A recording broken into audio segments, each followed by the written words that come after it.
There is some incredible insight into the Bible that God gives us through multiple authors that can help us foolproof our decision making and reshape our thinking so that we can move from survival mode to stability to success to significance, and that we can look ahead with foresight and have confidence to make decisions. Paul said this in Ephesians 5 verse 15. He says, "Therefore, be careful how you walk, not as unwise men, but as wise, making most of your time because the days are evil.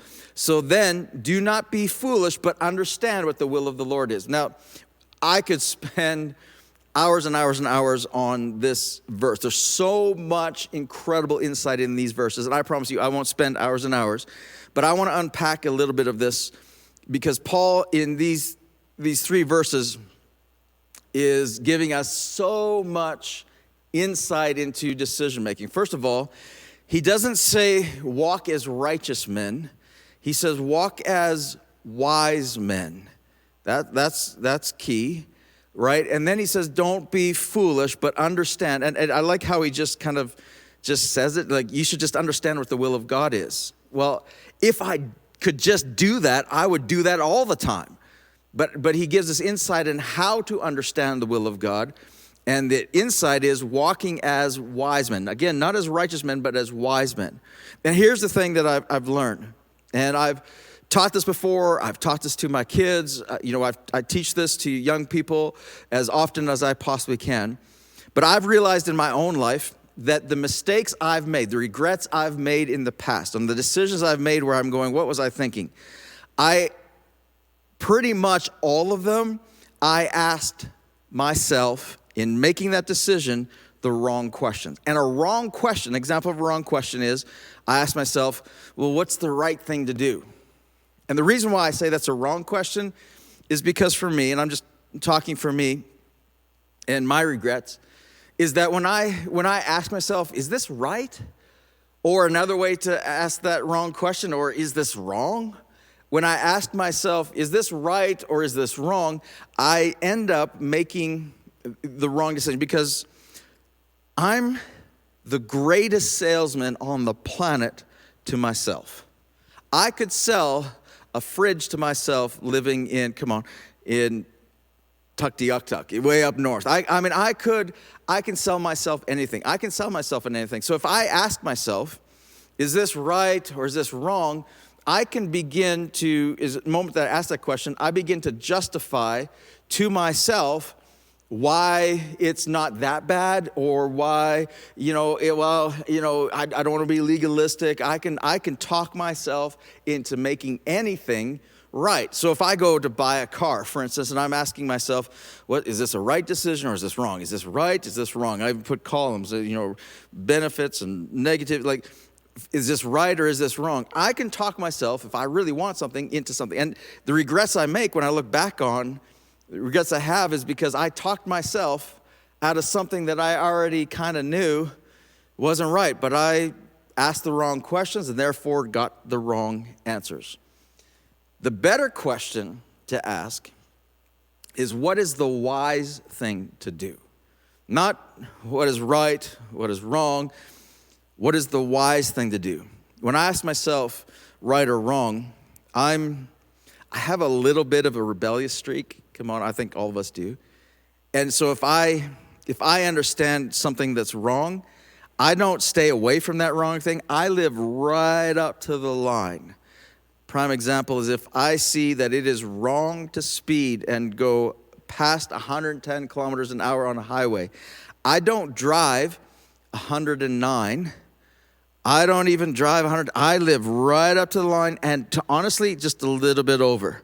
Sometimes a little bit more, right? Because inevitably, that's our human nature. And when we get into right and wrong decisions, we can talk ourselves into, should I get into that relationship? It's not wrong. Should I talk to her? Well, it's not wrong. Should I hang out with that coworker at work? That's not wrong. Should I, go with this person to this? It's not wrong. Should I spend this money? It's not wrong. You see, you and I do it all the time. I justify all the time. A better question is, what is wise? And when I ask myself this question, what is wise, I immediately know the answer. And I've even added, 3 more questions to that to kind of press in a little bit more, foolproofing my decision making. I ask myself, in light of my past experiences, is it wise for me to do? So if you've got a past of regretful decisions you've made, and you've got a weakness, or you got a tendency to trip up an area, and we all have those areas of regrets. There's certain things that I should probably stay away from, because in light of my past experiences, this is not wise for me to do, right? Or in light of my past experiences, I have a lot of success in this area. Is this wise? Yeah, it could be. I've got a track record that shows that I can handle that pressure, that decision. I can do that. But regardless, if I can look back on my track record in my past and ask what's the wise thing to do, I can get an answer. The second question that I ask myself is, in light of my current circumstances and responsibilities, what's the wise thing to do? So let me give you an example. I can ask, and people ask this question all the time. Come on, we're Christians, we're church people, we still debate these things.